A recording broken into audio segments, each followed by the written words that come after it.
All right, welcome to Building the Athlete. This is the 20th episode. Today we've got Caleb Hollenbeck on the show with us. Caleb, thanks for being here. Tell us a little bit about yourself and what's going on in your life right now. Yeah, thank you for having me. I am currently a junior in college at the University of Marshall. I just entered my name into the portal 2 days ago. So getting a little busy around this time, but trying to figure out where I'm going to be at next year and taking everything into account. Okay. So tell me why the move into the portal? I mean, I know it's a common thing nowadays, but I think a lot of people don't understand the portal, don't really know why why or why not you go into it. So if you can kind of I guess break down like your thought process, why did you want to look for a move? Yeah. With my situation, I had a really good year at Marshall. Started 20 plus games. With my leave, I'm just trying to find the right fit for me. I'm not a money hungry guy, so money doesn't really matter for me. I just don't want to risk my senior year with minutes getting taken this year.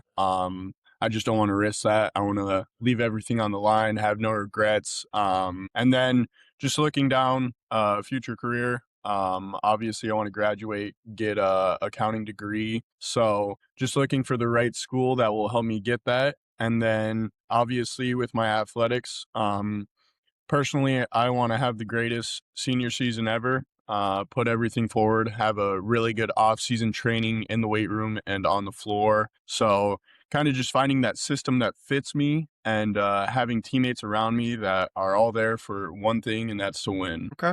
So, going into the portal, explain the process a little bit. I mean, essentially, I don't think people really understand what it is. I mean, from my understanding, it's basically very limited information that's listed on the portal, and then do teams just contact you, or are you reaching out to teams? Kind of, how does that process work? Yeah, so it started with me talking with the coaches here at Marshall, telling them how I see myself fitting in somewhere else, why I might be leaving, going to compliance, getting my name out in the portal. And then for me, I put out a post on social media on X that I would be leaving Marshall, entering my name into the portal. But I put a link to where coaches can reach out to me. Obviously, it's an email. And so it's a little different with my situation just because I don't put my phone number out there, just because I'm trying to pursue the Division 1 level, and I don't want lower levels reaching out to me just so it takes up more time. But right now, I do have other D1s that I've talked to before, so they obviously have my number, and it's obviously not hard to get my number from coaches or my family. So a lot of coaches are reaching out right now, texting me, calling me, trying to get me for a visit, actually offering me right now. So kind of just going through that process. Yesterday, I had about 10 phone calls with coaches. They're honestly just asking me what I want, questions about where I see myself, what kind of roles I want to play, and then just other simple questions of play style, defense, teammates, what they're bringing in, what they're retaining. So just stuff like that, and talking about their programs and giving me all the details. Yeah. And so once you go into the portal, there's no way back to your existing school. Is that true? Nah, that's not true. Okay. Obviously, coaches don't really want to push you out, but some coaches do. With my coach, he's very understanding. He thinks I have a great personality, and I can play next year. He obviously doesn't want to see me leave, but just me um, discussing with my family, I think it would just be a better fit for me to leave and find something that would fit me better. Yeah. Does geographical location matter to you? You know, I do have two little brothers. I got an older brother. It would be fun for me to be an hour away at Brookings or Vermilion just because the move of my family. That would be really important to me, but, I also have to take into account, um, do I want to win? Am I gonna be playing the role I wanna be playing? And do I see myself, actually fitting in with that team? So it's just you gotta take all those into account, and obviously, it would be great to go home, play at one of those Division I schools. Obviously, that's on the table right now, but, still haven't decided. I don't think it matters too much, but it is something that would be, special to me to come back home and play. Sure. You had mentioned earlier that you're not a money hungry guy, which that does not describe a lot of players out there. A lot of them, it's all about the money Mhm. and moving on to the next best paycheck. What have you seen in your experience? Is it hard to build relationships with teammates if you're not sure they're even going to be your teammates for more than a year? I mean, has that have you seen that changing to where it's guys are just more out for themselves? They want stats, they want a paycheck. How does that play into all this? No, that's a lot of, like, character. Like, I've obviously seen it in a locker room. People are out there to, try and score 20 points a game, and, if they don't, they're mad after a win, and it's like, "Dang, I just put my full out effort to try and get a win, and this guy's mad that he didn't score 20." So it's like, you know, it's tough to deal with, but at the end of the day, you just gotta have that one goal, and that's win. So if you can try and get his mind out of, "Oh, I didn't score 20," well, at least you had 8 offensive rebounds or something like that. But no, there are people out there trying to go get that paycheck, and it's definitely, I mean, it's being brought up a lot. We had a guy who's out in the portal and he's trying to make a lot of money. I mean, you see it a lot and you don't really see people saying, "Hey, I just want to go play." No, it's people wanting to get paid. Yeah, yeah. I just spent the last couple days with Reese, and she's in the portal, and even talking to her and just the type of offers and money that's on the table, it's kind of outrageous. I mean, Yeah. it's they're big decisions to be making for a 21-year-old, 22-year-old, and in a lot of cases, it's potentially life changing money. Mhm. And it's just something obviously myself, never had to even think about that type of stuff, and it's a business now, and to say that it's not professional sports is kind of miscategorizing it because it's and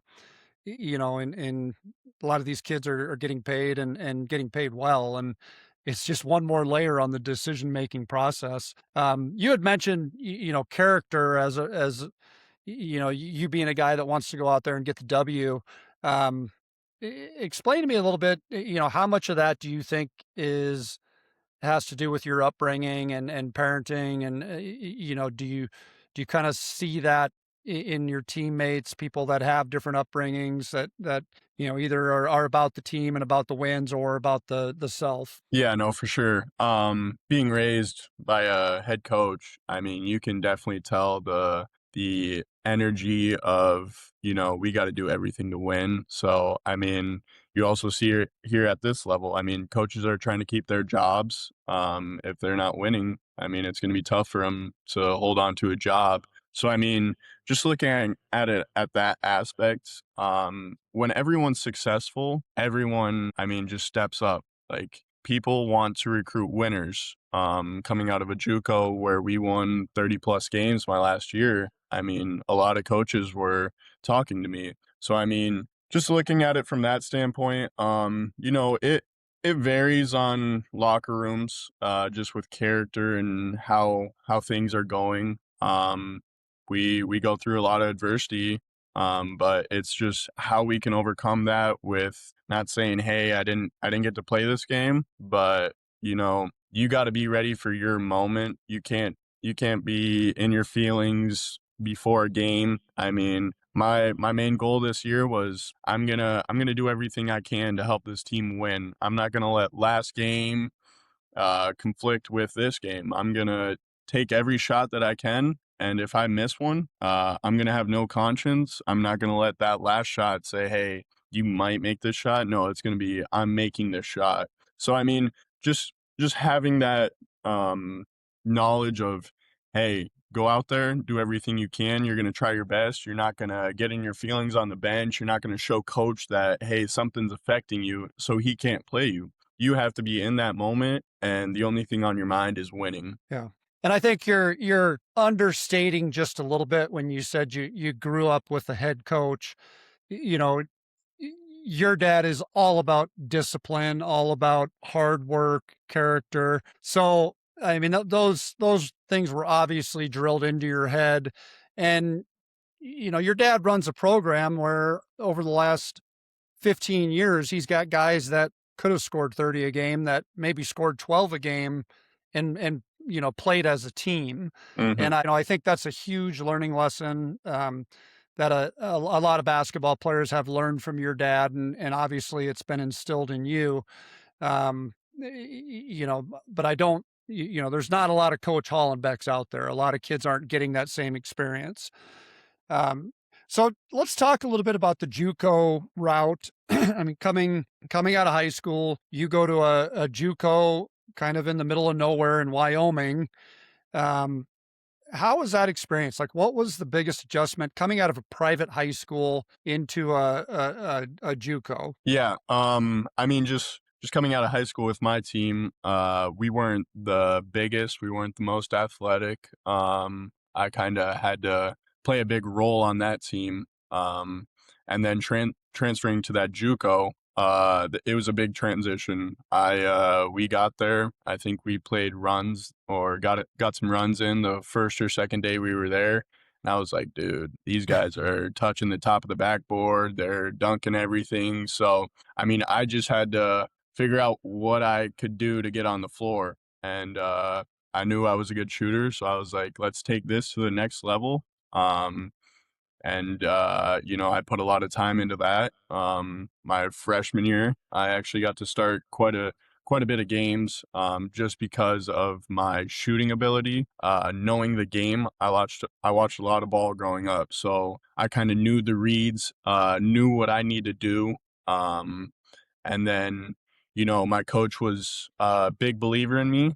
I had guys around me that were excited for me, and I was the same way about them. I wanted them to grow on the court, same as they wanted me to grow. And once we figured that out, I mean, we once one eats, we all eat. So it just made our team grow in a way where if we can get 30 wins this year, everyone's going to get recruited. Everyone's going to be able to find a spot where they're going to be successful.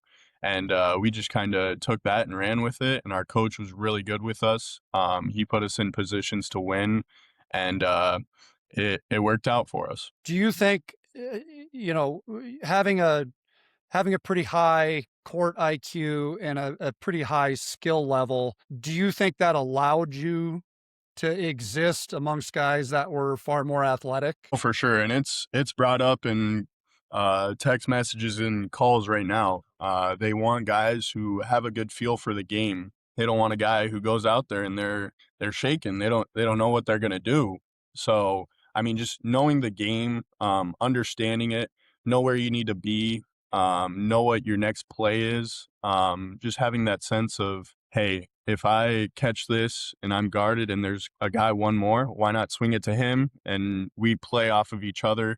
We're trying to find good looks. I always say this.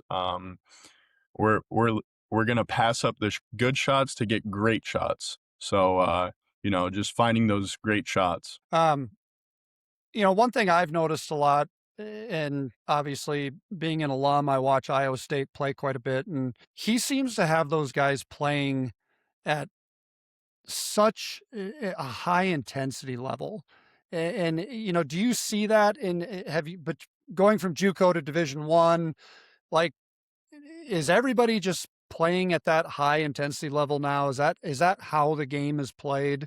Yeah. It just seems to me like watching Iowa State defensively, they were just relentless. They never let up. Yeah, I mean, coming here, it was definitely a different intensity from JUCO. I mean, you could maybe take a half rep in JUCO and be okay, but if you're taking a half rep here or a half possession, you're gonna lose. Every possession matters. The intensity is crazy. If you aren't sprinting down the floor, you're on the bench because we got a guy who's willing to do that sitting right behind me. So I mean, it's definitely a different level. You have to be in the top shape you can possibly be, and if you aren't, you're gonna struggle just because of the time you can play until you're just dead. You can't make a shot, your legs are tired, so just being able to bring the most intensity as possible as you're on the court, it's just gonna help you. Yeah. So, and I think basketball is different than every other sport where you know, if I find a kid in high school that's 6'4", 220, can run, can jump, like I can find that kid a spot on the football field. I can find that kid, I can find something in track for them to do, whatever it may be, their athleticism, is going to get them on the field or the court. Basketball is kind of a different animal where, the skill set and the IQ is so high, are so important to the game. But do you see guys that are just so freakishly athletic that they can exist out there and maybe not necessarily have the highest skill level? Yeah, I mean, I'll take a prime example for you. Cohen Carr for Michigan State. He's probably the most athletic kid in college, and he's playing at a big school. He may not be able to shoot 35, 40% from three, but he can jump over everyone on a fast break. That's for sure. And I'm sure he can defend and Yeah. Yep. Yeah. yeah. So it's a big world out there and you get some of these guys that are just they're just genetically different. And I mean, you see guys that play Division I college basketball and, they're 6'4", 6'5", not quite big enough to go to the NBA. And now all of a sudden they're a tight end in the NFL. They just make that transition because they're just so elite when it comes to athleticism. And, yeah, I mean, there's a lot of those guys out there. So talk to me about you go to a small community college in Wyoming for a couple years, have some success as a team, individually. How does that transition process work? Do you have to market yourself out of JUCO, or do coaches start coming to you? How did that all happen for you? Yeah, so for me, I think after my freshman year, so actually in my X bio, I used to keep my cell phone in there, and I would list my stats, my height, my age, my weight. So coaches would actually reach out to me. They'd get my phone number either from X or other coaches. um, so I mean, I didn't really market myself. I definitely put out a highlight tape after every year. So coaches would actually get in contact with me, and then we just go through that recruiting process with them getting to know me, wanting me on a visit, and then eventually offering me. Eh, Gillette, Wyoming, and Marshall's in West Virginia, correct? Yep. That's a long ways away. So, Mhm. how did they find you? Yeah. So actually, they were. I'm pretty sure he found me when they were watching some game film on me. It probably just got brought up because he watches a lot of game film. But there was actually a connection between my assistant coach at Gillette and my head coach here. My assistant coach played for my head coach at UT Martin, so they had a little connection there. I think my coach brought him up to him earlier in the season, but he didn't really check me out right away. It was later in the season. I got recruited pretty late. It was in um, uh, April, I think that he contacted me, and then we got out on a visit, me and my dad, and I went on my visit. Thought it was great. I mean, it was a big stage. Right when I walked into the gym, I was blown away to have the chance to play in this arena with the community they have. We had two sellout games. So I mean, it was just an eye opener for me, and I was like, I'm gonna work my butt off here, and I know I can do it. So I just accepted it. Yeah. Well, and I'm sure just, different culture, different area of the country, probably some things that you had to adapt to. Um, Tell me, what what's a memorable experience you had at Marshall? Yeah, you know, I'm trying to think of one exact one, but I know this isn't all about it, but this was my top scoring game. It was out of conference game. I was still trying to find my rhythm and stuff, but I started out the game. I think it was like 4 for 4 from three, and then I missed one, and then I made my next three, so I went like 7 for 8 from three. Had another pull up jumper. I think I finished with either 25 or 27. So that was just like a surreal moment with the crowd behind my back, just waiting for me to shoot the ball. And it was just really fun being out there with my teammates because they were happy for me when I did that. And after the game, I got an interview from the ESPN Plus crew. So that was pretty special. Yeah, yeah. What's a tough situation you face at Marshall? Yeah, so I mean, this is it was pretty tough my season this year. Definitely brought me down, but it didn't stop me. I was struggling throughout the year for sure, not shooting the ball as my coaches would like to. But we had a freshman who was really good, could defend, could do it all, was a facilitator, could shoot it. He actually started over me, and I was like, "Dang, my spot's taken." But I mean, that I didn't let that affect me in a way to where, hey, I'm not gonna come out and say, "Hey, I can't do this anymore," or I'm not gonna give it my all. The next game, he started over me. I came in and went 3 for 3 right away, and played about 11 minutes, and I was happy with what I did to help the team win. Yeah. So do you think, going back to, that conversation about character, is that is that what keeps you in that? Because, I deal with a lot of young athletes and they lose that starting position or they see that, the person in front of them is, they're older, they've got the starting position. They'll just quit now. Yeah. And, so why do you think, you look at it as a challenge and you can stay positive? How do you deal with those mental situations? You know, um, I'm very blessed to be in this position. So I mean, I shouldn't let someone go succeed ahead of me and say, "Hey, he doesn't deserve that." Obviously, he was deserving of that spot, and I should know that. So I shouldn't I mean, it may affect others differently and they think, "Oh, well now my spot's taken. What do I do? Just sit here and watch him?" No, you go into practice with, "Hey, I'm gonna try and beat him out this practice. I gotta beat him out in the weight room. I gotta get stronger than him. If he's doing 8 reps, I'm gonna do 10 just so I can get that upper hand on him and then eventually try and get my spot back." But obviously, it definitely takes a toll on your mental. But you got to battle through that. You can't take a rep off. You have to try and be the best you can be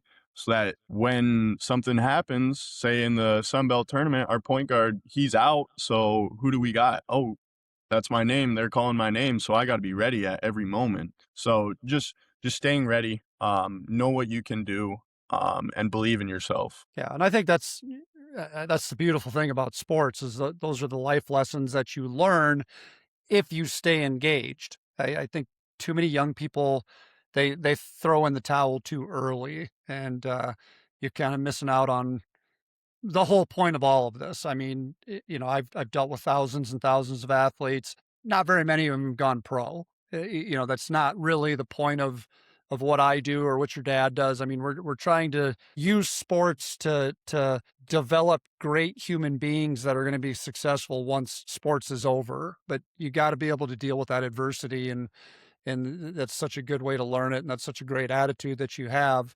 Um, One other question regarding JUCO that I have for you, with the portal being the way that it is, people are kind of, it's almost like a frenzy. They don't really know what the recruiting process is anymore. And I'm talking, high school kids, they're now starting to understand that you're competing against 22, 23-year olds, that are in the portal that they're growing men, that you're competing against. So I'm hearing more and more, yeah, I got to go JUCO. I got to go JUCO. And, guys, like yourself and, Buzzy Gilton's a good example, guys that 5 or 10 years ago were for sure strong D2 recruits are now, kind of looking at that JUCO route. Um, but I think a lot of people have a misconception of JUCO. They kind of think it's like anybody can go to JUCO and just sign up and play. And you start looking at Division I JUCOs. They're pretty high level schools, and depending on the sport, they might be just as good as a D1. Mhm. And so, for a high school kid that wants to play in college, that's looking at that JUCO route, paint a real picture about how JUCO is. Yeah. So I mean, with my road, I was coming out of high school with I think NAIA offers, no D2 offers, and I had two JUCO offers, and I'm like, well, I could go to a NAIA, probably play on the development team, um, or I could go to a JUCO, give it my all, and then hopefully step up to the next level. Obviously, coming out of high school, it's tough saying, "Hey, I'm gonna go to a junior college," but that's not really the reality. Getting there, they know they're gonna get you for 1 or 2 years, so they're gonna do everything they can to get you ready for that next level. Um, and obviously in Wyoming, or Gillette, there's not much to do. So there's a open court in the Pronghorn Center, so why not? Let's use it. Get in the gym every day. I mean, obviously there's school with it, um, but it's just kind of that lower level of Division I because these athletes aren't necessarily coming to a JUCO because they can't get to the next level. It's more an academic, like they weren't academically ready for that NCAA eligibility. So you got guys that are really good athletes, really, really well skilled. Um, and I mean, you can't just say they're there because they aren't good enough because they definitely are. Yeah.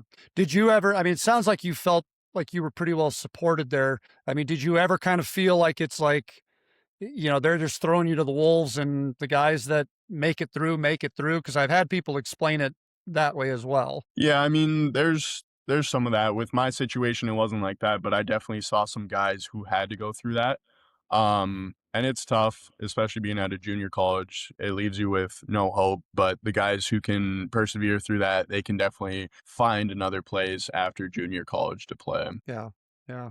Did you have any international players? Yeah, Uh, so actually, me and the Canadians we're pretty close. I actually had probably 5 Canadians my freshman year, and then we added a couple more my sophomore year. And then obviously here at Marshall we had 2. So there's quite a bit. I had some Africans too. And they're all great guys. They love basketball. They love to be in America. So it's just kind of special learning about their culture and kind of giving them our culture as well. Yeah.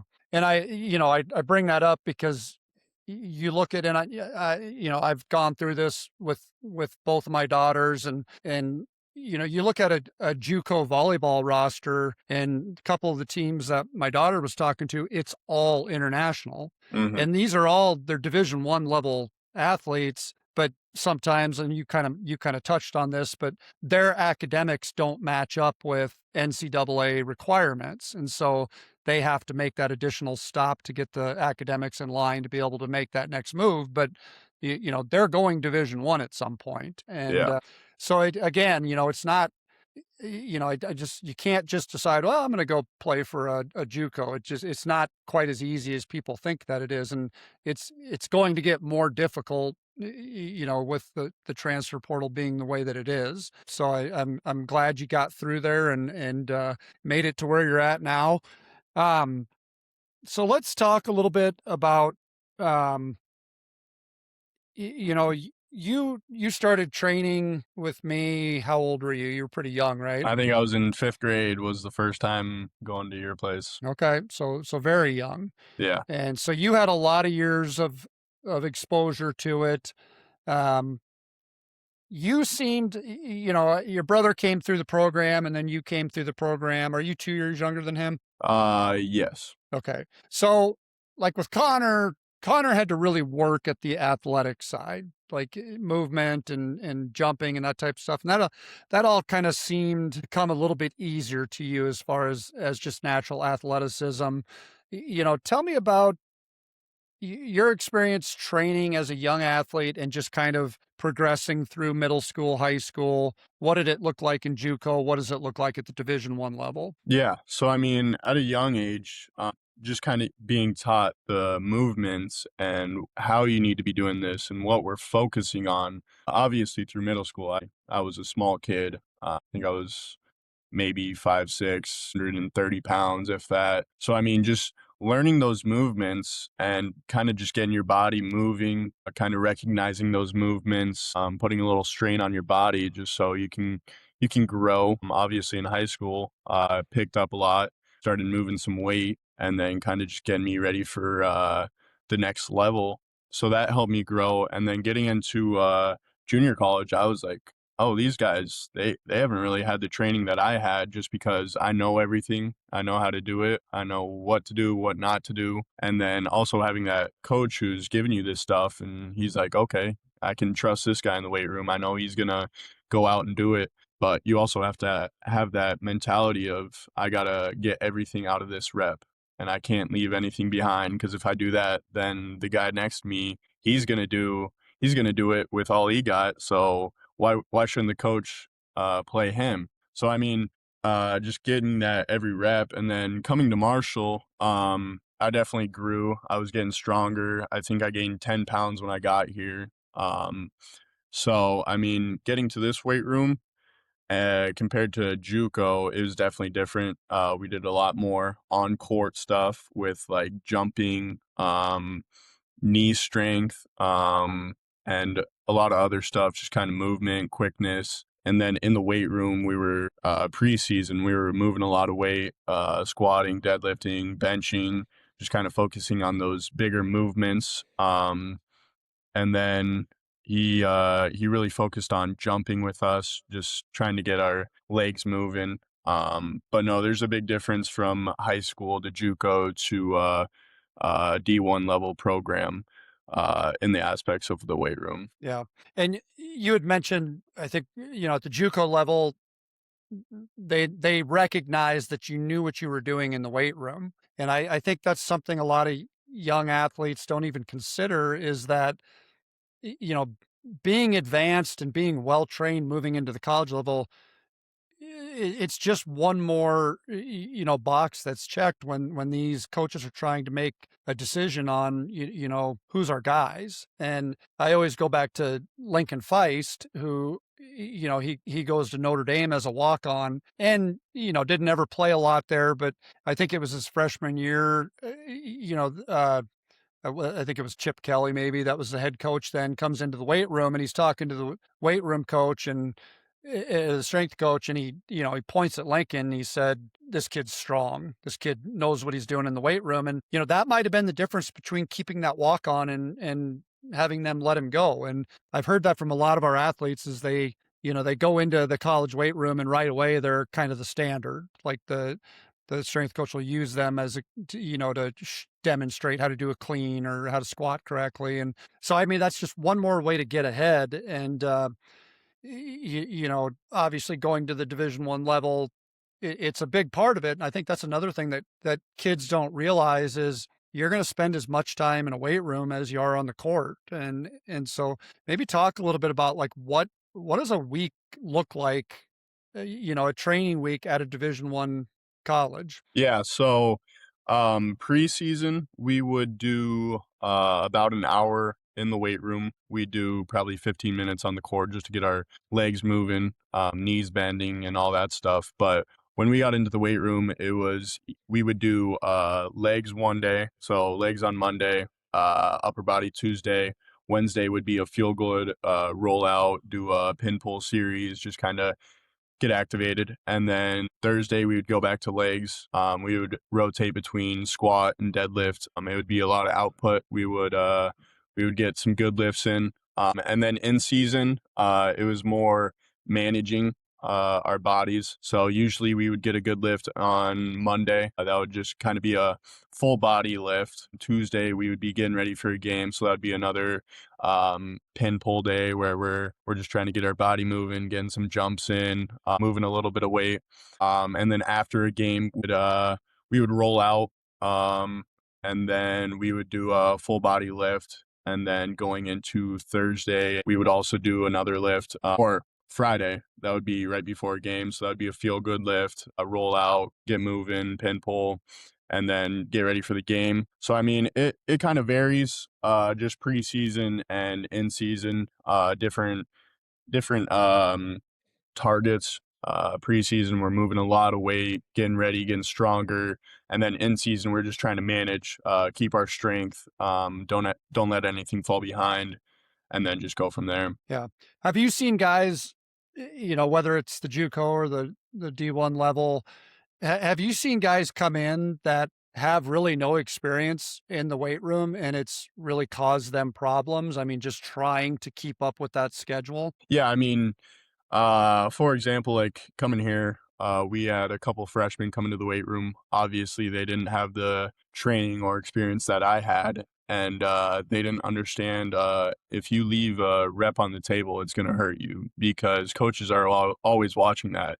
Our strength coach meets with our head coach every Tuesday. He's giving them info, and if he hears you're skipping reps, I mean, he's not going to trust you to go out there and give it your all. So I mean, just understanding what you need to do in a weight room and what you need to get done is very important.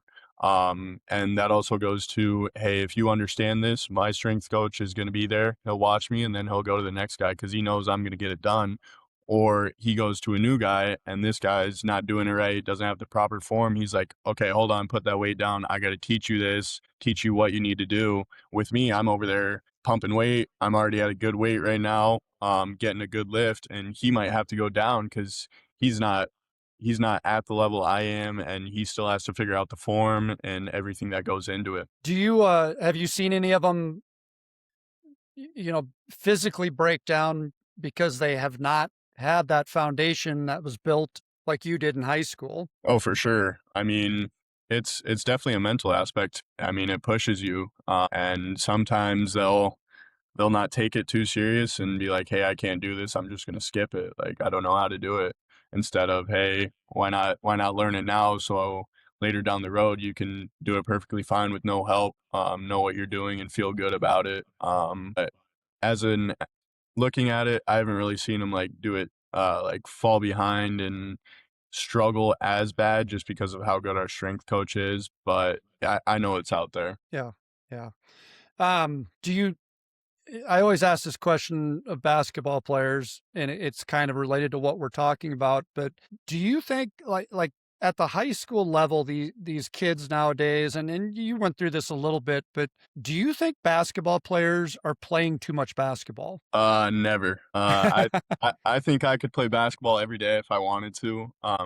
My schedule throughout the season, I think it was either August or September. Me and one of my teammates were like, "Hey, we're gonna come in at 8 a.m. every day." And that was our schedule. We'd come in 8 a.m. every day. We'd have a lift at it was either 9 or 10. So we'd get an hour of court work, straight shots and some ball handling, finishing. We do that for an hour. We'd go to the weight room and then we'd go get ready for practice. And some days we'd come back later, shoot some more. If we didn't like our game on that Saturday game when we were away, we'd come back Saturday night, wake up 8 a.m. Sunday. So I mean, I feel like I could play basketball every day.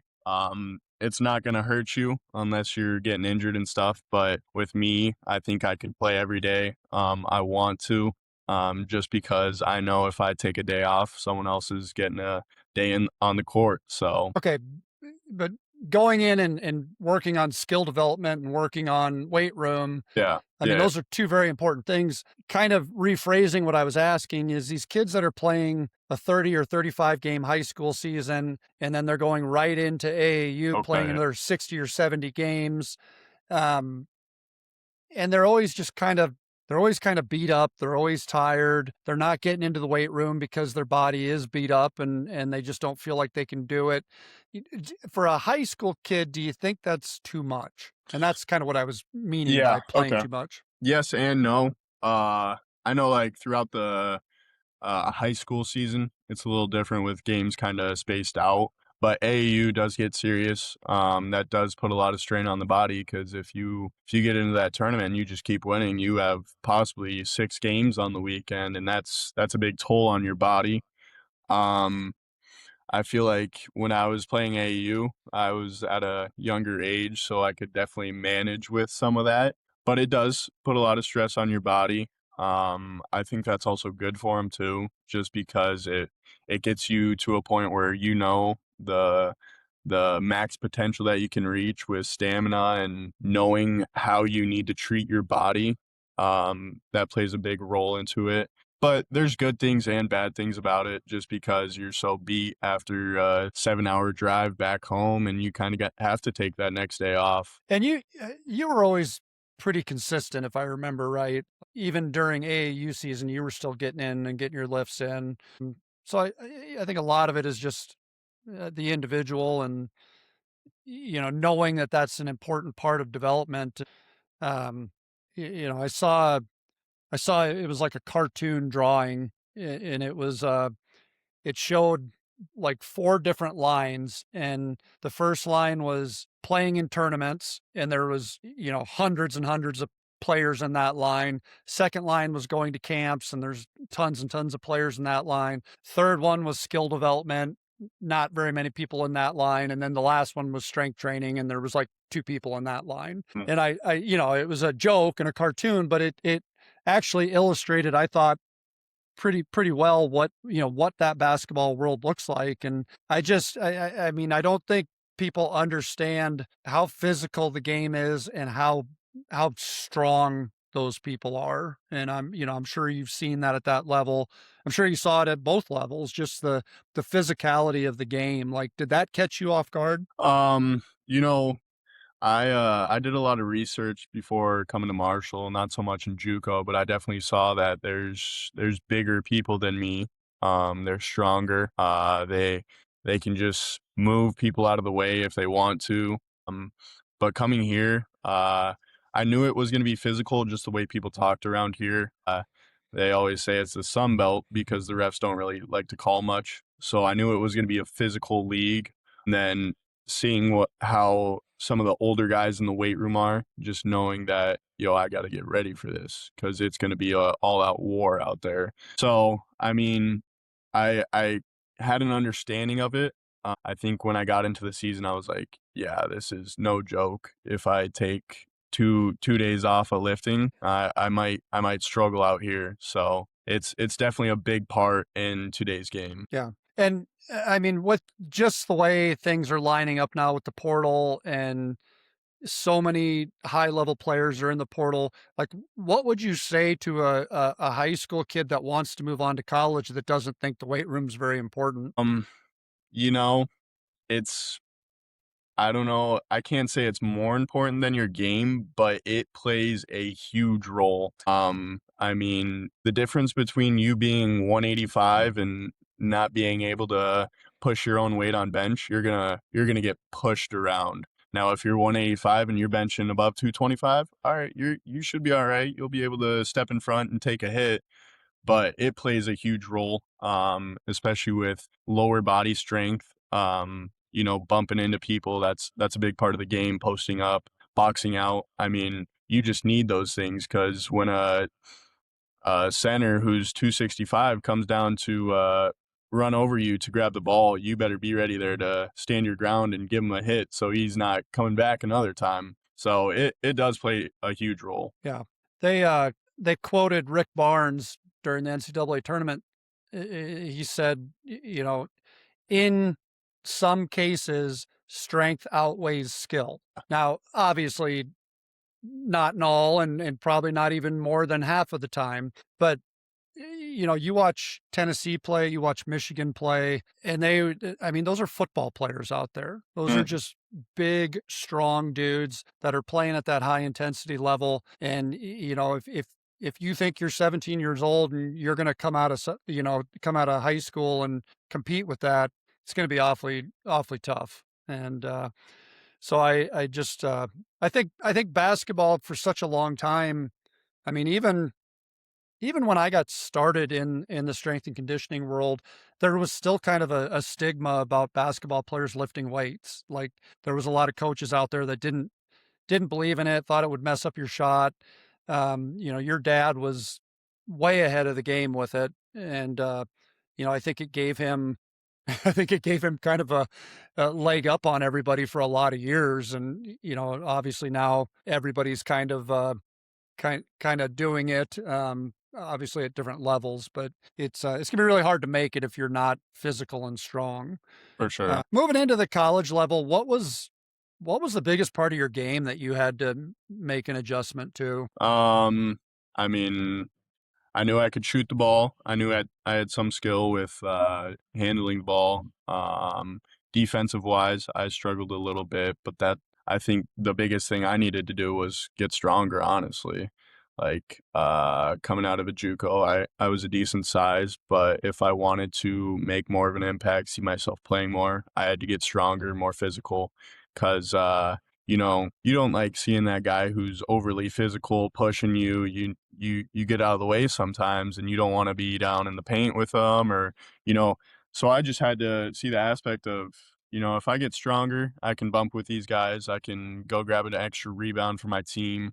Um, Being able to step in front of someone and take a bump and not get pushed back 2 feet to where they can make another extra move. Being there and bumping them, and you're right with them.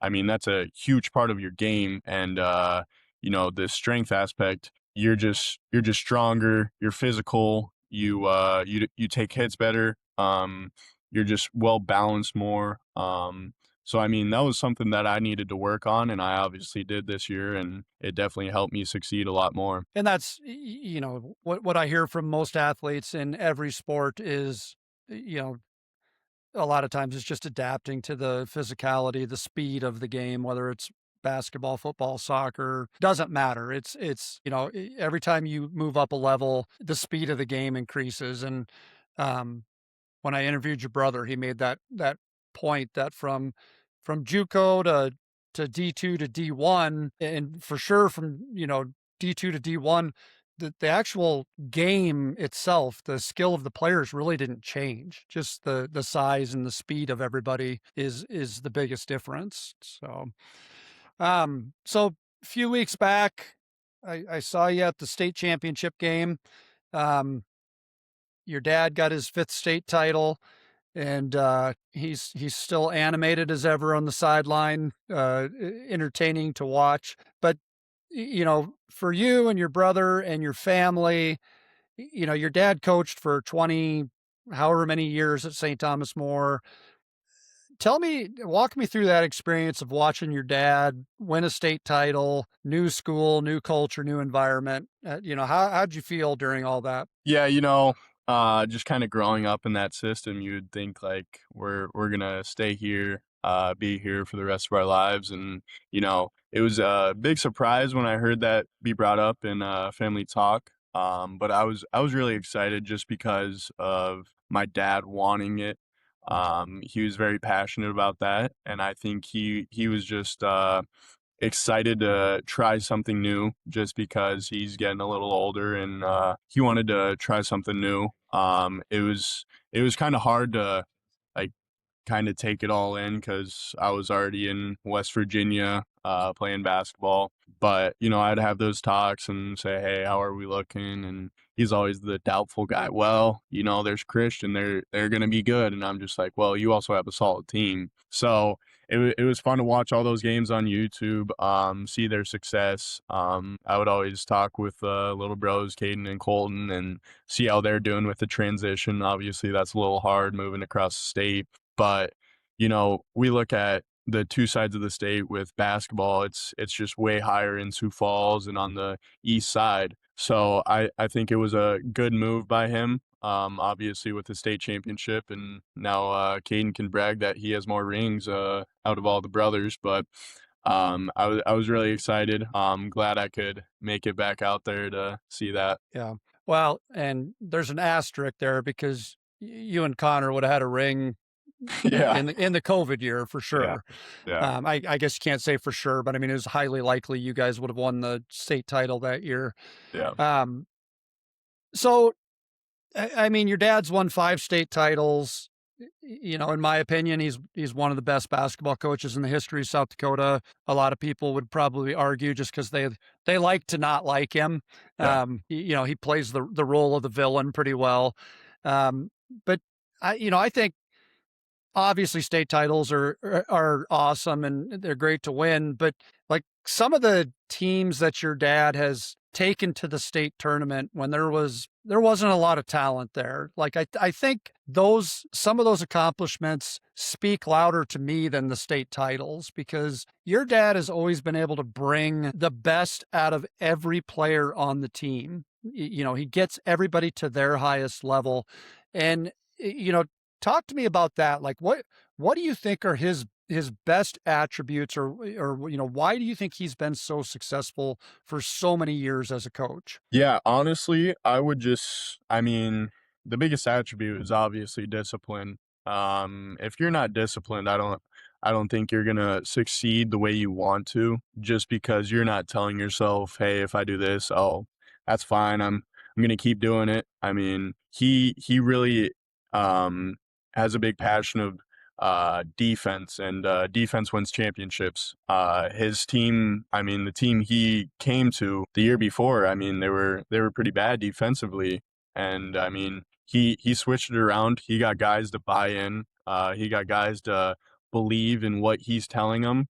Um, so just having that discipline role of, hey, we got to do this. I don't want to get my butt chewed, but I do want to win. So let's follow this guy. He knows what he's talking about. He's one of the greatest coaches in South Dakota history. So let's give him a shot, and we're gonna believe in him. He pushes you to the limits. He wants you to succeed. Um, he gets after it. I mean, he's been in it for 30 years. He knows what a winning team is like and he knows what a losing team is like. So he can kind of depict what he needs to do with this group instead of with this group. So he kind of just understands the knowledge they need to have. And once gets those guys on board, he's kind of just rolling with his stuff. He's obviously a really well set play coach, so that also gives him some some good things. But discipline, I mean, he gets guys to believe in him. And then obviously defense, that's a big part of basketball. So Other than your dad, who've been the biggest influences in your playing career? yeah, so I got to give a big shout out to Alan Apes. He was my travel ball coach from third grade. I remember a lot of track him. He was also like that. He was very disciplined. He knew what we needed better. And then also, I would have to say Messick was really good. He played a huge role in where I got to just defensively and knowing the game. And then obviously Coach Neary from Gillette, he just knew I could play. He believed in me. He knew I could be at the next level. And so all those guys played a huge role in my life and my success. And they just knew I could do it. They believed in me and they pushed me to the next level. Yeah. Yeah. So carrying over discussion from yesterday with your brother, and this is probably the most serious thing that we need to talk about. So out in the driveway, one-on-one grudge match, who's winning? So I'm gonna have to take myself, just with how I grew. I get that he's 6'8". He probably got a little weight on me. But when we get back in the summer, there's gonna be some one-on-ones, especially with the little bros too. But as of right now, I think I can take him. He's gotten a little slower just because he's not working out right now. So once we get back, I'll get that handled. I'll get back to you on that one. Okay. And he said you'd probably say that. So, you're gonna have to you're definitely gonna have to update me on how that turns out. So, um, so tell me who would your Mount Rushmore of basketball be? I'm gonna go Steph Curry. I want to go KD. And then I'm gonna go LeBron, and then the GOAT, Michael Jordan. Okay. I was gonna get a little concerned you're gonna leave him Mm, out. I know No, GOAT. He's the your GOAT. your generation seems to forget about him sometimes. I will never. Yeah, awesome. Well, Caleb, it's been awesome talking to you. I appreciate you coming on. I wish you the best of luck with how things work out, and I hope you find the school that you're looking for in the right scenario that fits you the best and allows you to have the best senior season possible. Yeah, appreciate that, Scott. Thank you for having me on here. All right, we'll talk soon. Sounds good. Thank you.